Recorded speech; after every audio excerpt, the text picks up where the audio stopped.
pessoal, aqui é o Taskmaster e hoje eu vou lhes fazer uma simples perguntinha.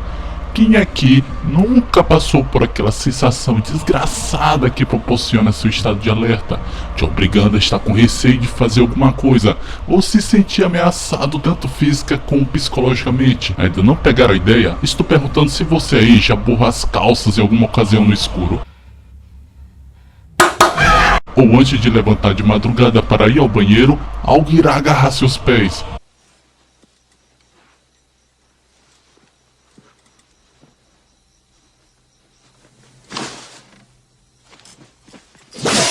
Dormir virado de costas para a porta, mas com aquela sensação de que tem algo te observando enquanto dorme.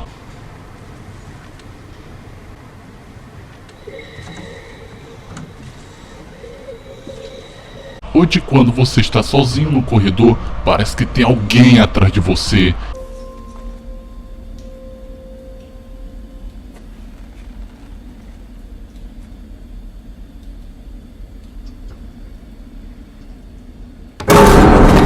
Ou aquela sensação que alguns brinquedos ganham vida à noite. Não se meta com o Chuck! Ou até mesmo de barulhos na casa durante a noite.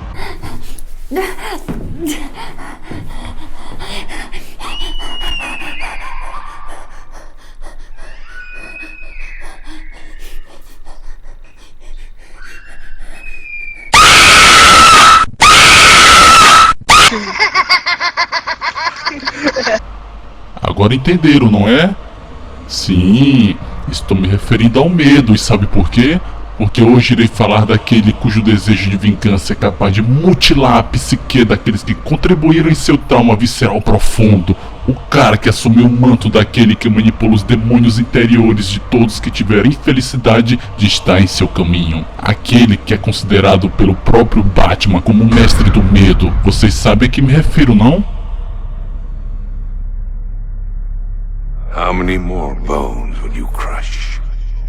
How many lives will you destroy in pursuit of what you call justice? You are the product of everything you fear. Violence, darkness, helplessness. All that remains is for you to watch as I drag your beloved Gotham into oblivion.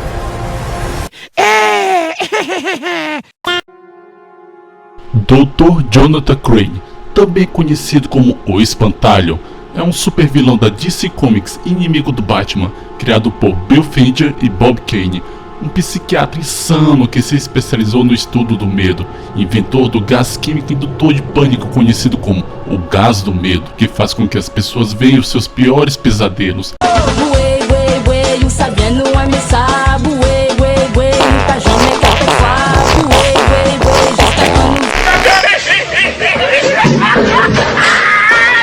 Ele normalmente não comete crimes por diversão ou por vingança. Suas vítimas servem mais como cobaias para ele desenvolver ainda mais o seu gás, mas com o tempo, causar o medo nas pessoas se transformou em uma compulsão, descobrindo que a verdadeira motivação por trás de seus crimes é o prazer que ele obtém pelo terror que instiga. Embora ele só tenha feito 2 aparições na Era de Ouro dos quadrinhos, o personagem foi revivido durante a Era de Prata pelo escritor Gardner Fox e o artista Sheldon Moldoff nas páginas de Batman 189 de fevereiro de 1967 e, desde então, tornou-se um vilão de destaque da Galeria do Morcego. Na Era de Ouro dos quadrinhos, o Espantalho é introduzido pela primeira vez como Jonathan Crane, o professor de psicologia que se volta para o crime depois que ele é demitido, pois tinha disparado uma arma na sala de aula cheia de alunos para ilustrar seu ponto de vista. A única coisa revelada sobre sua infância é que, quando criança, ele gostava de assustar as aves. A exclusão por seus colegas e professores devido à sua aparência fez com que ele se voltasse para o crime, para ser parte da elite social. Seu modus operandi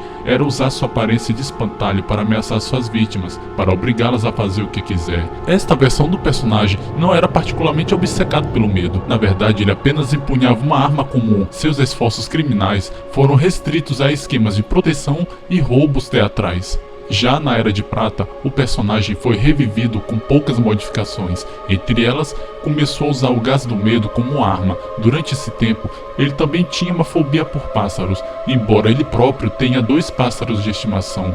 Vai entender esse doido, né? Na Era de Bronze, ele já permaneceu relativamente inalterado, então nem vou falar nada dele não. Agora, já após a saga da Crise nas Infinitas Terras, o personagem teve uma reinicialização em 1989, pois sua história foi mais expandida, pois ele se torna obcecado por medo e vingança após ser intimidado por toda a sua infância e adolescência por ter um corpo seco e ter uma mente também viajada, sabe como é, né? Meio doidinho. Quando adolescente, ele tinha uma paixão por sua colega Cheryl Skirres, tinha até marcado de se pegarem no cantinho escuro de uma festa de Halloween, mas na hora dos finalmente, o namorado dela assusta o cara, ambos haviam armado para o magrelo. Como vingança, ele comete seu primeiro assassinato aos 18 anos, segurando uma arma em um estacionamento da escola durante o baile de formatura, vestido com o traje de um macabro espantalho que mais tarde se tornaria sua marca registrada. Não chegou a disparar no casal, mas sua aparição fez com que sofressem um acidente de carro, matando Cheryl no ato e deixando seu namorado paralítico, descobrindo assim o prazer de literalmente assombrar suas vítimas até a morte.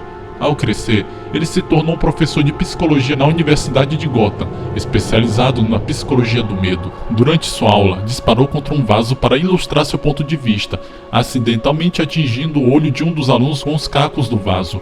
Após sua demissão, ele veste o uniforme de espantalho mais uma vez e mata os regentes que lhe dispensaram, finalmente se tornando criminoso de carreira. Após isso, ele se transferiu para o Asilo Arkham, tornando-se um psiquiatra, onde realizou mais experimentos induzidos pelo medo em seus pacientes, mantendo-se firme e forte no emprego até sua vida secreta como vilão ser exposta. Ele leva o apelido de O Espantalho como provocação favorita dos odiados valentões, como parte de sua vingança. E agora vamos ao seu remake de 2005. Nossa, que tesão, finalmente, cara! Roteirizado por Bruce Jones e desenhado por Lee... Cara, olha o sobrenome desse marciano. Lee... Ah, fala o nome dessa desgraça aí, pô. Lee Logriadre. Lee Logriadre. Faz uma fé. Lee Lofrensgate. Gay! E aí, Black? Louxiride. Louxiridice. E morreu. Voltando ao assunto, no remake Batman vs Espantalho, ano 1, novamente expandiram sua história, detalhando sobre o nascimento de Jonathan Crane e sua linhagem questionável, seguindo a sua história até sua primeira aparição para aterrorizar e trazer o medo para as noites de Gotham, dando destaque ao rastro de morte e palha seca que vai colocar dupla dinâmica em uma corrida para identificar e parar esse novo serial killer, descobrindo o que motiva esse maníaco. Mas os demônios que moldaram o Espantalho não são tão facilmente revelados, e isso Batman e Robin logo descobrirão. Neste vídeo, falarei apenas sobre sua nova origem. Se quiserem detalhes sobre a investigação, basta baixar a minissérie disponibilizada nos links abaixo. Então prontos, pessoal? Vamos lá! Nascido de um rolo fora do casamento e também vítima de gravíssimos abusos de sua fanática religiosa bisavó, Jonathan Crane é o tipo de cara que não teve uma das melhores infâncias, pois ao nascer, seu pai tirou dele da reta. Sabe como é? Só foi aquela foda de um dia que não quis assumir. A mãe então, na hora que viu o guri nascer, nem quis saber dele, inexistindo qualquer tipo de amor ou carinho por ele, por ser fruto de um verdadeiro pula-cerca. E sabe como o pessoal preza pela honra de suas famílias, né? Que na época, a família Kane era de grande prestígio. A avó até sugeriu que mandasse ele pro saco, mas a bisavó acabou o acolhendo. Mas não porque ela é gente boa, não, muito pelo contrário. A velhota odiava tanto o guri quanto a outra velha, mas de todo modo queria mantê-lo consigo, não para amá-lo, mas provavelmente para irritar sua filha egoísta ou aliviar suas próprias necessidades sombrias. A bisavó o batizou por Jonathan, em homenagem ao filho que ela nunca teve. O vestiu, alimentou e cuidou dele, e quando considerava apropriado, o punia. Não era simples punição corporal como chicoteado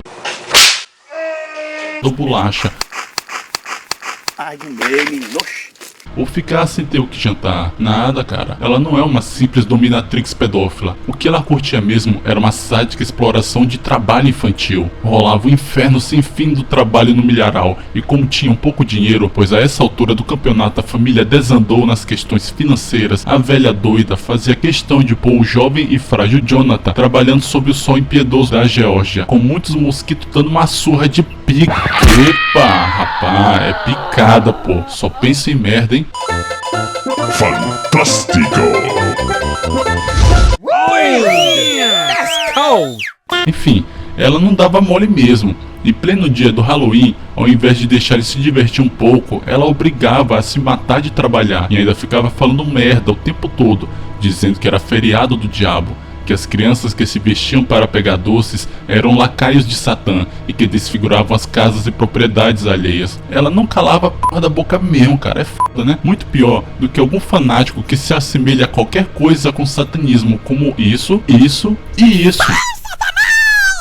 Eu não vou sair. Eu não saio daqui. Em nome del Padre, e del Filho, e del Whisky Sachê. Amém! Sai desse corpo!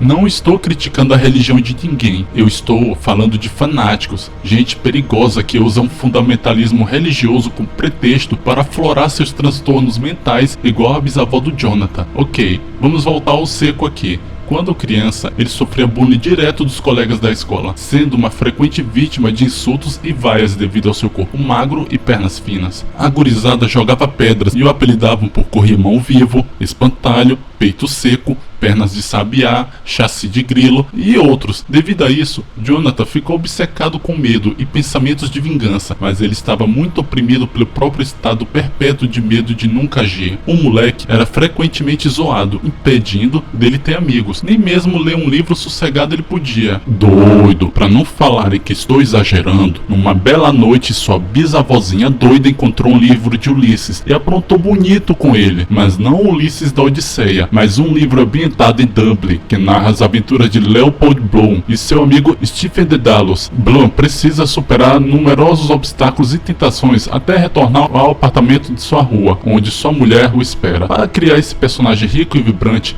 o autor misturou numerosos estilos e referências culturais, num caleidoscópio de vozes que tem desafiado gerações de leitores estudiosos ao redor do mundo. Ok, o que tem de mal ela encontrar seu neto com esse livro embaixo da cama? Bom, essa obra serve como divisor de águas por conta do êxito do autor no principal ponto do romance, esticar e moldar a língua inglesa ao limite, a fim de retirar disso um retrato fiel, divertido e comovente do que se convencionou chamar de o homem moderno. Já até causou uma certa polêmica na época de sua publicação, mas nada tão alarmante quanto ao que se passou pela cabeça da velha louca, simplesmente resumindo o livro a algo de categoria pornográfica, e por isso mandou para um castigo que por tempos foi um mistério para o pobre Jonathan, o obrigando a ir de terno até uma abandonada capela da família Kenny, que há muitos anos representou toda a glória, orgulho e nobreza da Geórgia. De acordo com ela, era como um palácio de cristal que atingia os céus e que continha uma fauna exótica importada de todo o mundo, com pombas brancas como neve e garças reais, vistas por ela como criaturas puras como anjos. Mas toda essa glória durou até a chegada da Grande Depressão, também chamada por vezes de crise de 1929, que é considerada como o pior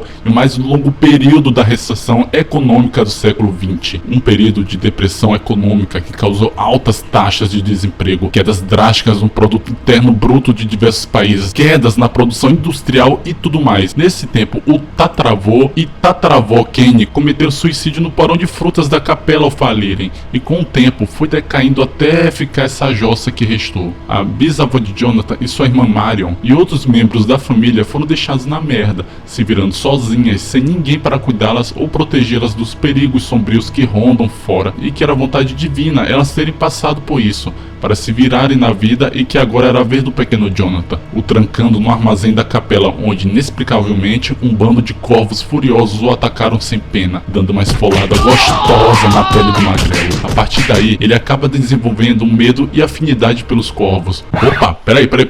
Como é que uma horda de corvos do nada aparece para atacar um moleque qualquer na hora em que a velha bem entende? Não faz sentido, né? A não ser que sejam treinados. Não. Impossível. Se fosse 1, 2 ou 3, até que dava de rolar, mas é um bando inteiro de corvos emputecidos. Como uma frágil velhota poderia comandá-los?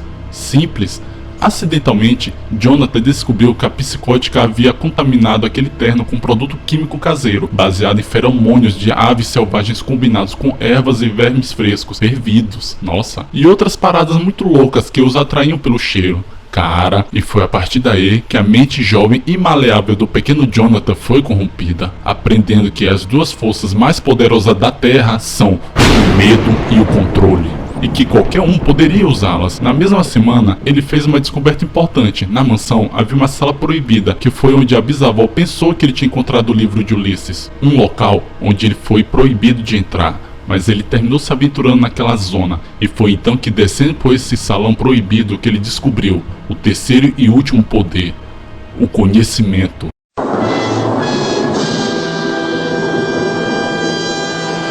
E com os 3 grandes poderes em mãos, seu primeiro passo foi se vingar da bisavó, intensificando sua fórmula com uma variação química dele derivada da biblioteca na sala secreta. Pois então, o que acham que ele fez com essa coisa? Toma, desgraçado!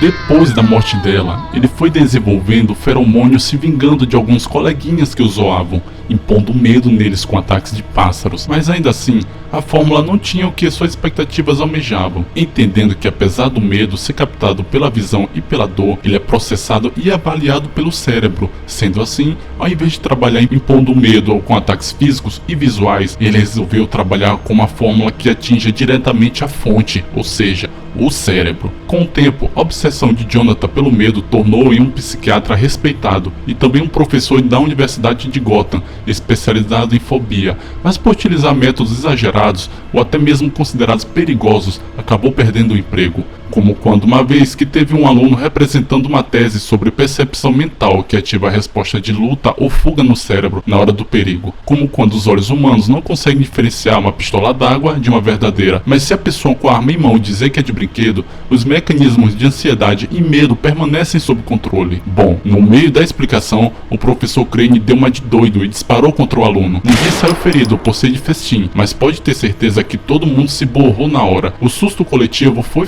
foda, mas por outro lado, quase todos tiraram 10 na prova. Mas repito, seus métodos eram inadequados. Por receber muitas acusações e reclamações de alunos e pais, e até mesmo de outros professores, ele foi chamado para o conselho da universidade para decidir seu destino por votação. No total, foram 8 a favor da demissão e nenhum contra. Porém, devido aos seus excelentes registros precedentes, o reitor estava determinado a reconsiderar se algum membro da faculdade viesse em sua defesa. Mas ninguém, absolutamente ninguém, ergueu a voz em seu favor. Nem mesmo seu antigo mentor e único amigo, o professor Pigeon, que estava presente, se manifestou, e isso causou uma grande decepção para Jonathan. Agora tudo. Acabaram de criar um monstro. Para se vingar dos responsáveis por sua demissão, Jonathan inspirou-se numa figura cultural cuja tradição tem significados assustadoramente diferentes e que também serviu como apelido frequentemente usado por seus colegas zoeiros. O cientista, psiquiatra e professor de psicologia tornou-se o Espantalho, o tenebroso supervilão especializado na natureza do medo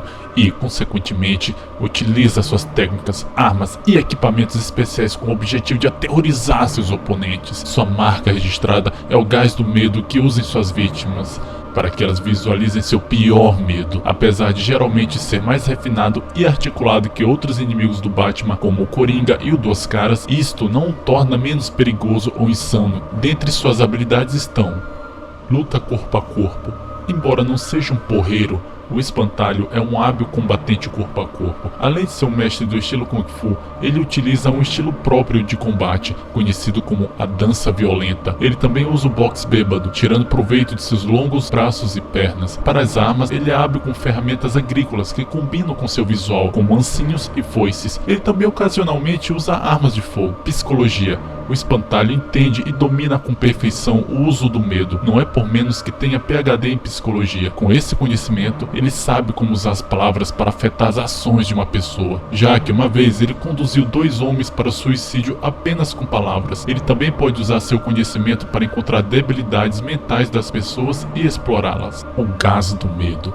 A principal arma do Espantalho, uma toxina que ele criou chamada pelo gás do medo. Com isso, ele pode manifestar o pior medo de suas vítimas, assim também como pode criar o medo em suas vítimas, como quando fez 2 guardas em Arkham terem medo de vidro, para que eles possam sair. Sua substância é versátil, pois ele utiliza não apenas por gás, por dardos, cápsulas, aerosol e etc. Sua máscara foi feita a fim de reforçar os efeitos alucinógenos, funcionando também como uma máscara de gás para impedi-lo de se envenenar. Imunidade ao medo.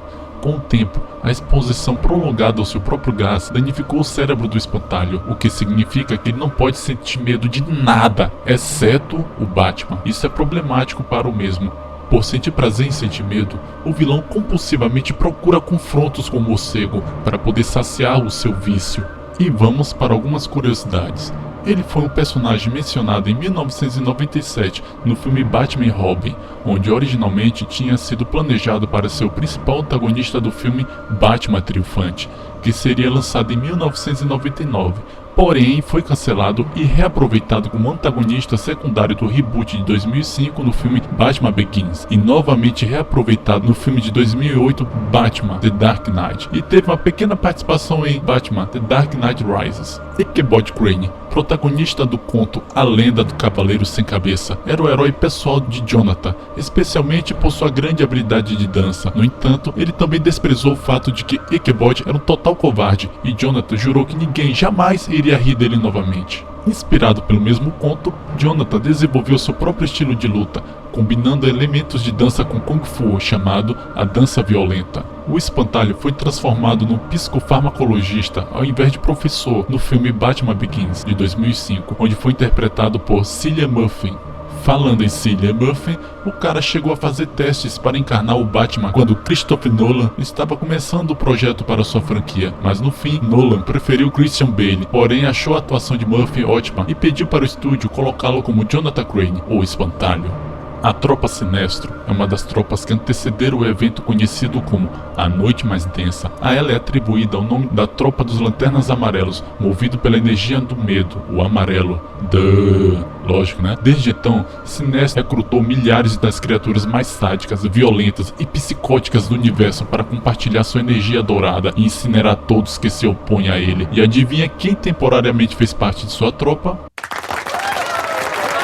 Na saga O Voo do Corvo, ao ser supostamente morto pelo Pinguim, ele acabou sofrendo alterações genéticas, e tais alterações o transformaram num gigantesco monstro de 5 metros de altura, forte, resistente e que exala o gás do medo. Com o tempo, o personagem foi alternando em forma humana como a sua nova e monstruosa encarnação, o que nos Estados Unidos foi chamado de Scary Beast, mas depois acabou voltando definitivamente à forma normal. Na série Gotham, quem estudou o medo foi o seu pai Gerald Crane. Ele fez todos os estudos sobre o medo em uma tese e a colocou em prática após remover a glândula que elimina a adrenalina das suas vítimas. Primeiro aplicou em si próprio a fórmula densa de medo e depois aplicou uma forma de antídoto composto de hormônios condensados, cortisol, adrenalina e outro composto não identificado, que posteriormente aplicaria em seu filho amedrontado, Jonathan Crane. Uma observação: sua mãe Karen Crane morreu em incêndio em um andar acima do prédio onde ele e seu pai estavam. Sua primeira aparição fora das histórias em quadrinhos se deu em um episódio de A Hora do Batman e Superman, de 1968. Mais tarde fez parte da Legião do Mal de Lex Luthor em Super Amigos. O Espantalho é o grande vilão do jogo Arkham Knight e ameaça toda a cidade de Gotham de liberar sua toxina causadora de terror na mente de quem é afetado. E por agora é só, pessoal. Espero que tenham gostado do vídeo e que tenha servido de modelo para que não encham o saco de algum coleguinha lesado, pois quando pensarem que não, vão acabar criando um monstro e ele pode engolir vocês. Um abraço a todos e até breve. Caveira!